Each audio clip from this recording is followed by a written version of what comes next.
Со вас Маријан Николовски. Вечерни вести во 9. Добро вечер. Кичево е најтешко погодено од поплавите, каде по втор пат во еден месец беа евакуирани 230 жители чии домови повторно останаа под вода. Поплави има во Сарај, Гостиварско, Липковско. Се санираат штетите во Кичево по излевањето на Зајаска река, која настана поради обилните врнежи од дожд. На 60 семејства останаа без покрив над глава по втор пат месецов, повторно како последица на обилните дождови. Во оваа спортска сала Христо Узунов се сместени околу 250 лица. Станува збор за околу 63 семејства чии што домови беа поплавени во текот на вчерашниот ден поради големите дождови кои што го зафатија не само Кичево, туку и цела Македонија. Проблемот во оваа спортска сала е што има само два тоалета, еден женски и еден машки. Овие 63 семејства немаат каде да се капат. Нашите куќи не можеме да се вратиме, преведејќи јас денеска бев дома, од сите три соби сите три врати се откорнати, џамоите искршени, фрижидери, перални, каучи, други, тоа све вака е лом. Значи, од мене ево што толку вака повисоко се познава од флека док имаше вода. И сега како прво мене ми е страх, тоа може да ме потклопи со све деца, со све фамилија. Овој пат беше многу вистински голема водата. И ние што моравме све да напуштиме. Имате ли доволно ресурси, храна, вода, каде спи? Имаме, носат, колку што си можат ни помагаат, ни носат, тоа е од ним дужност. Ние сме многу заблагодарни од ним. Са бајле е снимано што прибедејќи не можевме 2 дена да влеземе во куќите. 2,5 метра вода надворешно. Штета имам голема, значи дрва 7 метра дрва ми однесе, нешто гулаби, тоа што има кутлуци, свето однесено, а натре самите ќе се уверите вие. Еве ви доказ да видите сега во каква состојба сме ние. Градоначалникот најави дека до крајот на денот ќе биде обезбедено соодветно решение за надминување на состојбата за одржување на лична хигиена за лицата во спортската сала. Минатиот пат беа вклучени хигиеничарки од општина Кичево, значи оние што ни се на располагање, да зачистат колку што можат. Имавме организирано дезинфекција и дезинсекција, тоа се правеше во 2 наврати додека беа сместени тука граѓаните. Се истото ќе се прави и сега. Беа ангажирани тимови од општа болница и од здравствен дом. Истото сега имам доставено барање да доаѓаат да видат на повик кој кому му треба, што му треба. За сега не е познато до кога граѓаните ќе останат сместени во спортската сала. При претходните поплави тие останале во салата една седмица, но овој пат според проценките на властите можно е престојот да трае и до 2 недели, со оглед на тоа што штетите се поголеми. Надлежните служби тврдат дека на терен се работи со целокупната расположлива механизација. Во овој момент имаме вклучено преку 30 камиони, преку 10 огромни багери машини, значи комплетно цела механизација со која располага општина Кичево, јавното предпријатие, рекосломе, противпожарните единици и дури имаме помош од сите фирми во градот. Значи сите што имаат градежна машинерија е вклучена. Ова улица Прилепска е дефинитивно и денеска една од најкритичните точки во цело Кичево. Иако голем дел од водата е значително повлечен, дел од граѓаните се уште црпат кофи вода од нивните домови. Според информациите кои што ги добив, водата во домовите на граѓаните се искачила дури до 2 метри. Зајаска река се повлече во своето корито, но и понатаму бележи зголемен водостој, што предизвика загриженост кај жителите од можноста за ново излевање. Потребни се кебиња, вода и храна за сите сместени во спортската сала.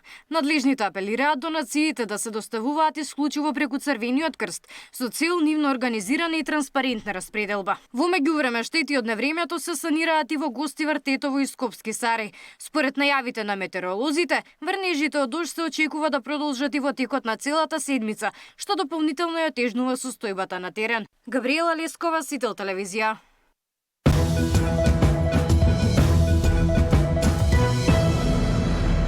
Партиски несогласувања го кочат стартот на адхок комисијата за серијата трагедии во кои во последниве години загинаа 139 лица. Ниту СДСМ, ниту ВМРО-ДПМН предложиле своји членови во собраниското тело. Партиски игри го кочат стартот на адхок комисијата за серијата несреќи во последните неколку години во кои загинаа 139 луѓе. Ниту СДСМ, ниту ВМРО-ДПМН немаат предложено своји членови во ова собраниско тело, кое треба да ги истражи околностите во кои се случија двете автобуски несреќи во Ласкарци и Бугарија, како и пожарите во Кочани и модуларната болница во Тетово. Од СДСМ велат дека ќе дадат своји предлози и покрај тоа што сметаат дека спикерот Гаши е тој што треба да го иницира стартот на комисијата. Ние ќе поднесеме, па согласно тоа како Гаши го толкува деловникот, очигледно е како му одговара. Еднаш на еден начин, кога треба да поминат кредити и задолжувања милионски на државата, тогаш закажува. Комисија кој има нешто што не му одговара, тогаш не закажува. Така да еве ќе излеземе во пресрет на се. Гаши на брифинг со новинарите вели дека председателот на оваа комисија е тој кој што треба да го свика нејзиното заседание, а за да може тој да биде избран, партиите мора прво да дадат своји предлози. Најави дека на следната координација за ова лично ќе ги потсети координаторите на пратеничките групи. За сега своји представници предложи само Левица. ВМРО-ДПМН е без предлози, иако и оттаму најавуваат дека ќе го сторат тоа. Од партијата и денеска се фокусираа на одговорноста на Филипче за пожарот во модуларната болница во Тетово, кој изби во времето кога тој беше министер за здравство. Трагедијата во модуларната болница во Тетово, во која згаснаа 14 животи, можела да биде спречена ако Филипче бил чесен и доколку не го интересирале провизии, анекси и тендери. Трагедијата би била спречена доколку Филипче имал подготвено елаборат за електрична енергија, но и доколку техничката спецификација била како што треба. А истата ја прави одговорно лице назначено токму од Венко Филипче по негова насока, каде што подоцна се констатира дека не е во согласност со ниту еден стандард за изградба на објекти од областа на здравството. Не се почитувале законот за градење и законот за здравствена дејност. Филипче ги отфрли обвинувањата за кои рече дека се плод на црна кампања, која според него има за цел да дефокусира од клучните проблеми. Ето, тоа е концепт. Лажно обвинување, лажна црна кампања. Собранието на стартот од декември лани одлучи да се формира анкетна комисија која ќе расправа за сите несреќи, откако претходно СДСМ бараше да се разгледува само пожарот во Кочани. Александар Спасовски, Сител телевизија. Финишираат преговорите за трансформација на Влен од коалиција во партија. Договорот може да се очекува во наредните 2 до 3 дена. Дел од помалите партнери за сега не даваат јасна подршка за овој модел. Финишираат преговорите за тоа кој ќе застане на чело на Вреди кога таа од коалиција ќе премине во партија, но и колкав дел од раководните структури и владините функции ќе им припадне на секој од партнерите. Меджити, Касами, Сали, Фетаи и Ќоку. Извор од крилото на Меджити вели дека договор треба да се очекува во наредните 2 до 3 дена. Со обединувањето на Вреди лидерите очекуваат подобри позиции за преговори во владата, но и во албанскиот политички блок. Според последните информации, Меджити и Касами веќе се согласни за копредседателство, односно идната партија да има двајца председатели. Демократско движење и Беса би добиле по 35% учество во партијата и во извршната власт. Останатите 30% би ги делеле алтернатива, крилото на Алијанса, на Фетај и самоопределување. Но ваква согласност се уште нема од помалите партнери. Поранешниот лидер на алтернатива и собраниски спикер вели дека е добро Вреди да стане партија. Му давам отворена подршка на лидерот Беким Сали да одлучува во однос на спојувањето на Вреди во партија. Се работи за 4 партии со различна хронологија, но Вреди стана тоа што е поради 2 принципи – рамноправност и одлучување со консензус. Мислам дека тоа се 2 принципа кои треба да се задржат и во новата партија. Брифираше Гаши за тоа кој модел на лидерство му е потребен на Вреди.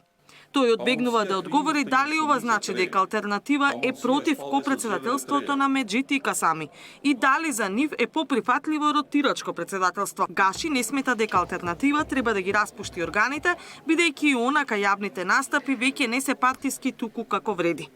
Касами во четврток веќе го распушти раководството на БЕСА во знак на обединувањето на вреди. Ден подоцна Меджити го поздрави чекорот и порача дека сите останати субјекти што се дел од коалицијата треба да го следат потегот.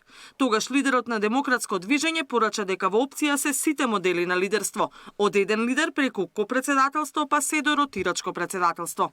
Очекувањата се дека новиот политички субјект вреди ќе се официализира за еден месец по Рамазан. Најавената реконструкција на Мицкоски на владиниот кабинет велат нема да влијае на создавањето на партијата, иако Касами веќе отворено откри дека не е најзадоволен од својот министер за социјална политика Лимани. Меджити пак најави анализа на работата на сите владени функционери од редовите на вреди, но секој од партиите во коалицијата според него треба да одлучува за своите кадри. Катерина Нешкова, Сител телевизија.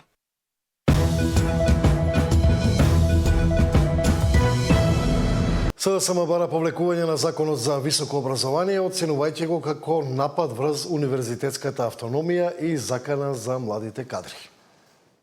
Законот за високо образование е директен напад врз автономијата на академската заедница, обвини лидерот на опозицијската СДСМ и побара да биде повлечен. Наместо квалитет со овие одредби се воведува тоталитаризам и брутална партизација на универзитетите, сметаат социјалдемократите. Според Филипче, законот ги фаворизира пензионираните професори, додека за младите асистенти создава несигурност и академска гилотина преку автоматско губење на работата доколку не се исполнат строгите услови за реизбор. На овој начин, лидерот на СДСМ тврди дека државата ги протерува младите кадри. Наместо координатор, министерот станува наредбодавец и една форма на апсолутен владетел. Членот 13, наместо да ја штити институционалната независност, отвара механизам за директна контрола од извршната власт. Доколку не се исполнат дел од условите за реизбор, да стане го губи звањето и работниот однос по сила на закон без заштитни механизми од законот за работни односи. И ова е една форма академска гилотина, што се сака да се направи да се наметне здрав кадар кој ќе молчи и кој ќе биде послушен. Следно, удар врз интердисциплинарноста и доживотното учење, членовите 116, 122, 123 се ограничува упис на магистарски и докторски студии само на исто или сродно подрачје, според статистички кодови, со што се убива можноста за промена на кариерата. Од ВМРО ДПМН реагира дека со овој предлог текст се решаваат низа катастрофални грешки во образованието, кои ги направила претходната власт на СДСМ, особено со законот за високо образование кој го донеле во 2018. Новиот закон велат е изработен од 60 врвни експерти и со него се отвара пат за поголема отчетност и поддршка на најдобрите студенти. Целта е враќање на универзитетите на светските ранглисти, велат од ВМРО ДПМН. Новиот предлог закон дава предност при вработување на државните универзитети на најдобрите студенти од генерацијата, на студентите добитници на инженерски прстен и на оние кои студирале на некој од најдобрите 100 светски универзитети. Законот предвидува секој кој сака да напредува во академската кариера да изработува научно-истражувачки трудови од кои дел треба да бидат објавувани во меѓународни научни исписанија со импакт фактор, а зашто Министерството за образование и наука секоја година ги покрива трошоците на авторите зашто се објавуваат јавни конкурси, така што разобличуваме уште една лага на лидерот на СДС. Од владеачката партија ја охрабруваат СДСМ да покаже државност и наместо критики да изнесе сугестии за подобрување на содржината, со која ќе се подобри квалитетот во високото образование. Инаку министерката Јаневска најави дека од оваа недела ќе почнат јавните дебати со академската фила на сите државни универзитети за предлог законот. Мирјана Давидовска, Сител телевизија. Тога е крајот на овие вести, следните се во 23, пријатна вечер.